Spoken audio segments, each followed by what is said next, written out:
Assalamu alaikum wa rahmatullahi wa barakatuhu. All my dear students of class 8th, welcome back once again to your online classes. And it is just the beginning of the second term, that is, we are starting with the third unit test course. But before that, what all you have done in your first term, it should act as an eye opener for you, that what you have attained and what you have lost, you know the best for yourself, isn't it?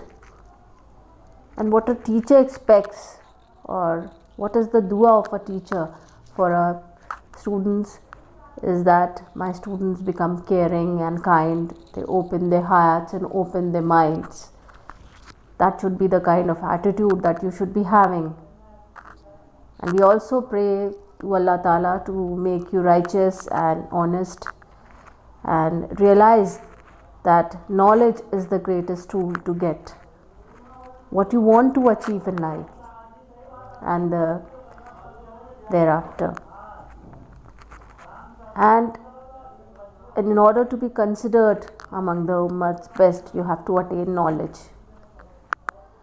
But I am sorry to say, my students, that in spite of so many hadiths and lectures on honesty and the consequences of cheating, you all have done the best of your efforts to cheat, isn't it?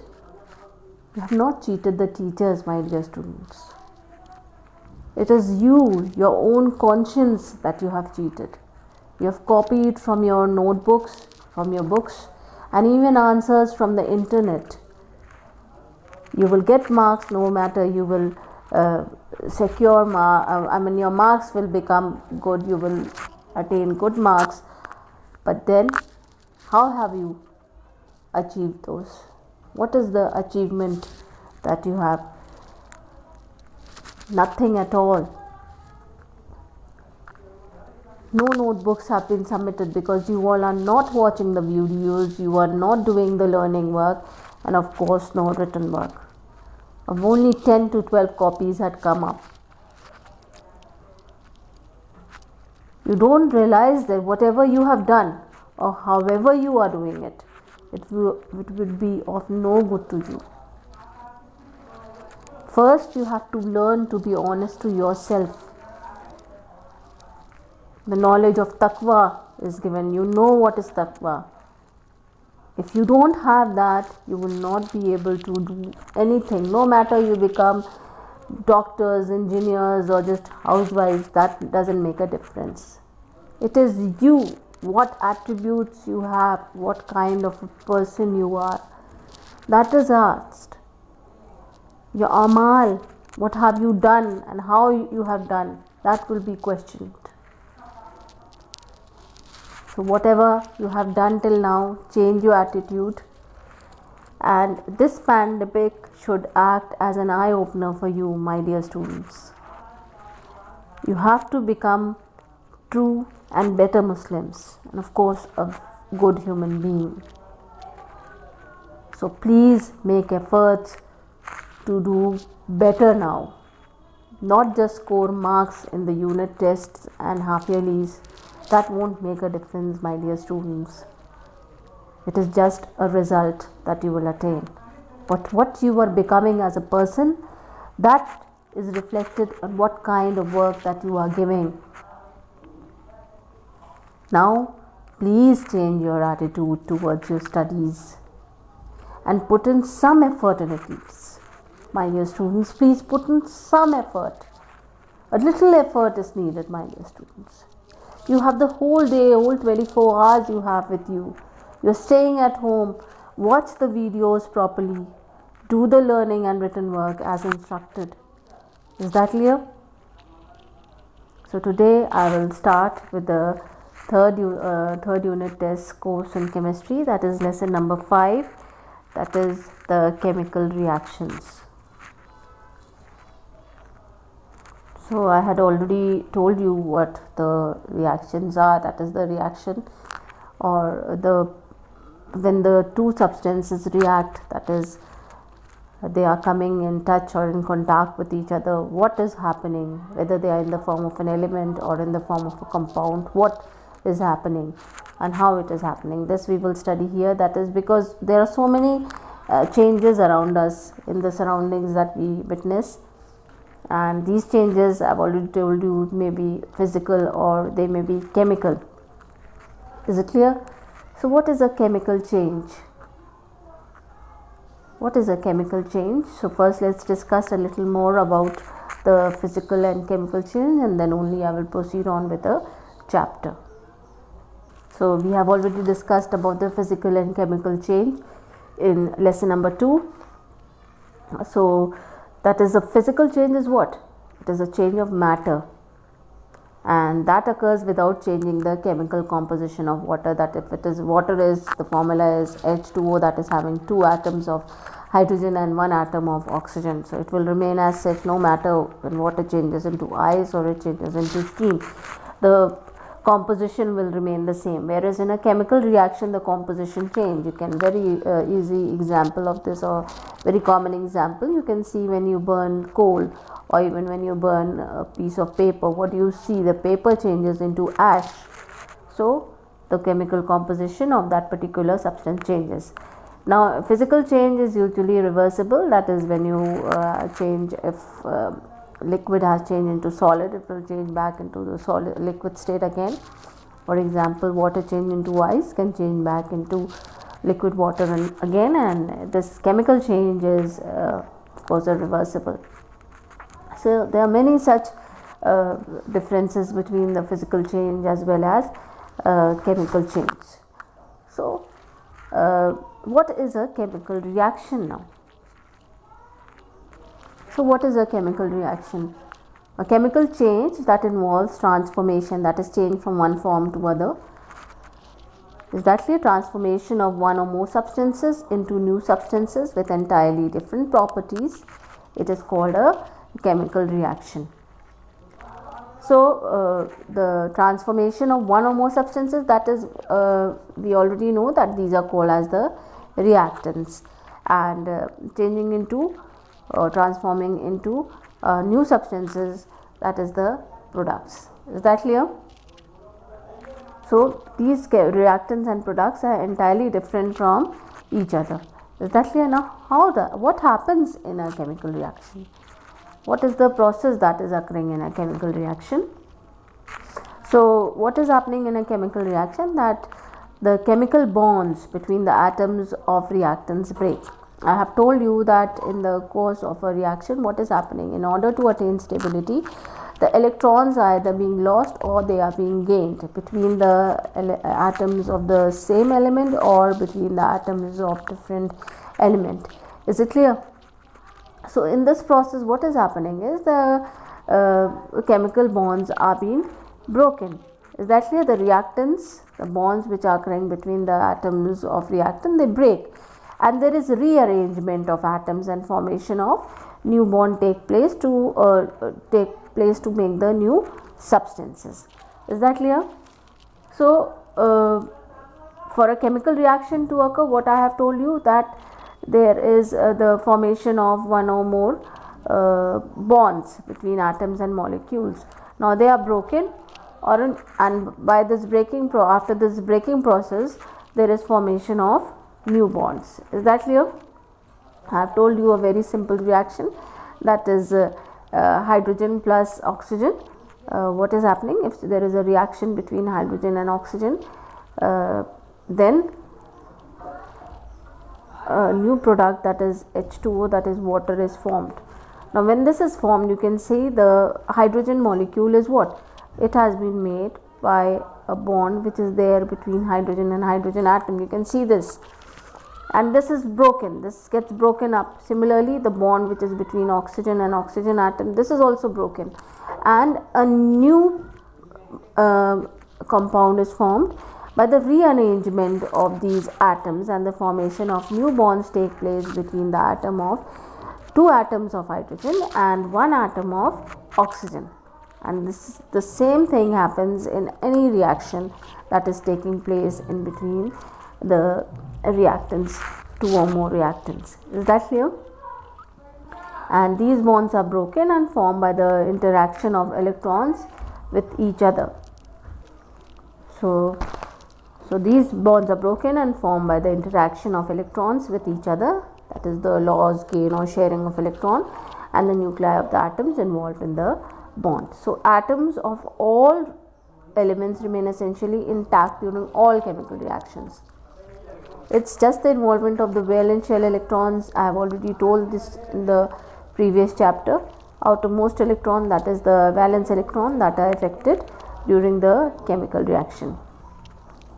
So when atoms approach each other, they come towards each other. What is happening? Outer electron, that is the valence electron, determine whether the atoms will repel each other or the bond formation will take place. Is that clear? Whether the reaction will take place or not. Repel means move away from each other and no reaction will take place.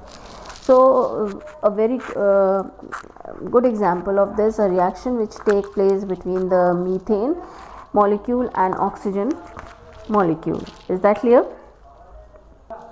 So what is happening? You can see that methane is CH4. Is that clear?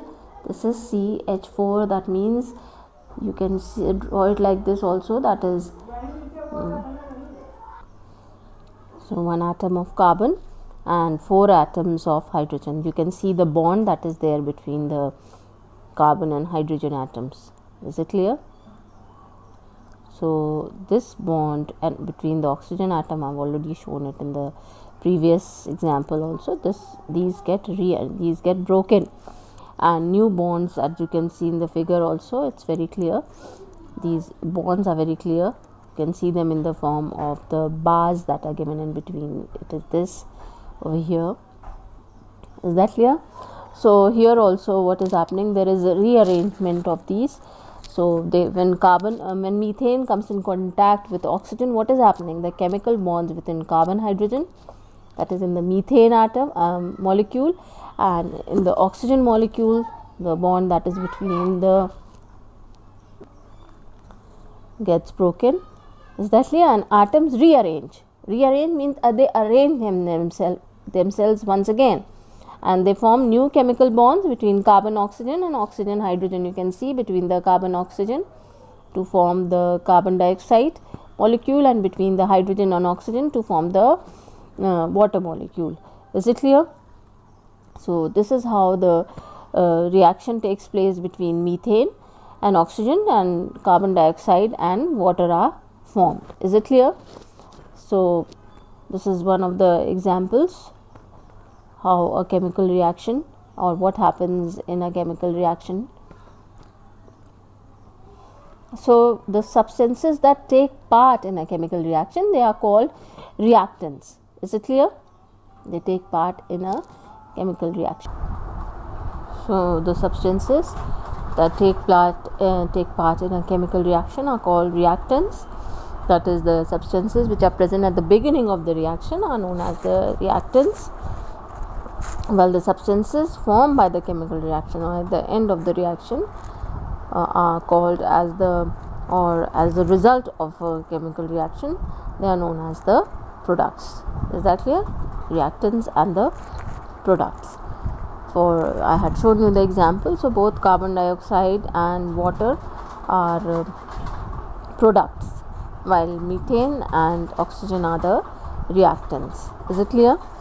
So it is, I have already told you in the last lecture that a chemical reaction is represented by a chemical equation, and this is what a chemical equation, that is a chemical reaction which is taking place between the different reactants.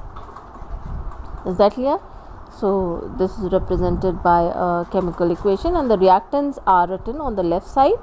These are the reactants, they are written on the left side, and the products are written on the right side of the arrow. In between the reactants and product is an arrow. Is that clear? Now when does this chemical reaction take place, or what are the conditions which are essential to be fulfilled for a reaction to take place? So the last condition for the chemical reaction to take place is the presence of catalyst. So what is a catalyst?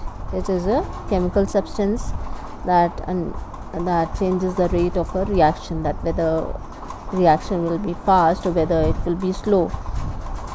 Is that clear? That is the rate of a reaction. So when when a catalyst is present, it can alter, that means it can change the reaction rate without itself being changed at the end of the reaction. Is that clear? So there are basically two classes of this catalyst, that is positive catalyst and the negative catalyst. Positive catalyst is that it increases the rate of a reaction which is proceeding at a slow pace, it will speed up the rate of the reaction. Negative, that if a reaction occurs on very fast or slow down, or it needs to be slowed down, then we need a negative catalyst for it. So there is a positive catalyst and a negative catalyst which decrease the reaction. So we have the examples for this. So here you can see the reaction which is taking place, that is the decomposition of potassium chlorate. This takes place at a high temperature, that is around 300 degrees Celsius. That is the reaction that takes place. It yields when we heat potassium chlorate in this test tube. What can we see? We can see the evolution. We can see that potassium chloride is left over here in the test tube, and there is evolution of oxygen gas. So when we do this in the presence of manganese dioxide, then this reaction speeds up, and that means when earlier it was taking place at 700 degrees centigrade, but when manganese dioxide is mixed with potassium chlorate, it decomposes at 300 degrees Celsius. Is that clear? So this is one of the example where a positive catalyst increases the rate of a reaction. Similarly, we have another example, that is the reaction that takes place between nitrogen and hydrogen to give ammonia. Now this is another example of a positive catalyst, or in fact a promoter is another substance. Promoter is there. So what are the conditions? That is finely divided iron. It acts as a positive catalyst in the manufacturing of ammonia from hydrogen and nitrogen. This reaction we have already done. This is also known as the Haber's process. Is it clear? This reaction is also known as the Haber's process. So what are the conditions for this reaction? That is 150 to 200 atmosphere pressure is there, and then 400 to 50 to 500 degrees Celsius temperature is needed, and iron acts as a catalyst. Along with that, substance is needed that improve the efficiency of a catalyst. That is, a catalyst is there and then improving its performance. That is, if a temperature particular reaction is occurring at 500 degrees Celsius, then it will reduce it further and reaction will occur faster. So we have iron and molybdenum both in this reaction. So this reaction is also known as the Haber's reaction. Then we have the example of a negative catalyst, that is when phosphoric acid is added to hydrogen peroxide, it reduces the rate of its decomposition. Then that is hydrogen peroxide, that is H2O2, it will change into hydrogen oxygen faster. Is that clear? So this decreases the rate of a reaction. The rate of reaction is decrease or it is increase. Yes, it decreases the rate of it. In the positive catalyst increases the rate of a reaction. So I'll repeat once again, that is when potassium chlorate is heated at 7 degrees and decomposes to produce oxygen gas. However, when manganese dioxide is mixed with potassium chlorate, it decomposes at 300 degrees Celsius to produce oxygen gas. Similarly, we have example of nitrogen and hydrogen to give ammonia, and the third example, that is when phosphoric acid is added to hydrogen peroxide, it reduces the rate of its decomposition. That is, decomposition means breaking up into smaller substances. Is that clear? That is hydrogen peroxide, that is H2O, will break up into hydrogen and oxygen at a slower rate when negative catalyst, that is phosphoric acid, is added. Then there are certain enzymes which are present in our body. Is that clear? There are certain catalysts which are present in the body, and these catalysts are known as enzymes. So what are enzymes? They are called as the biological catalysts, and these are the complex organic compounds that act as a catalyst in the biochemical reaction in the body cells of living beings, and they are known as the enzymes. Is that clear? They are located in the cells, cytoplasm, mitochondria, tissues and body fluids. So we know that each and every process that is taking place in a body, whether be it digestion, absorption, or any process that is the assimilation, any process that is taking place in a body, it is involving various enzymes. That is the food that we are taking in, it converts into smaller pieces and which are easily absorbed by the blood. So that whole process involves many enzymes, and these enzymes are the biocatalyst, that is the catalyst which speed up the rate of the reaction, or rate of a process that is occurring in a body. So there are endoenzymes, that is enzyme that function within the cell, and exoenzyme that are liberated by cells and catalyze reaction outside the cell. Example of the enzymes: amylase, now this is present in saliva and it breaks down starch into simple sugar, and pepsin, it is present in the stomach, it breaks down proteins into amino acid. Then zymase, it is present in the yeast cell, it helps in the fermentation of glucose into alcohol. So these are the various biological reactions or reactions that are taking place inside the body and that are being catalyzed by the enzymes. Is it clear? So please revise this chapter and we will proceed on with the next topic. Is that clear? Characteristics of a chemical reaction. Allah Hafiz.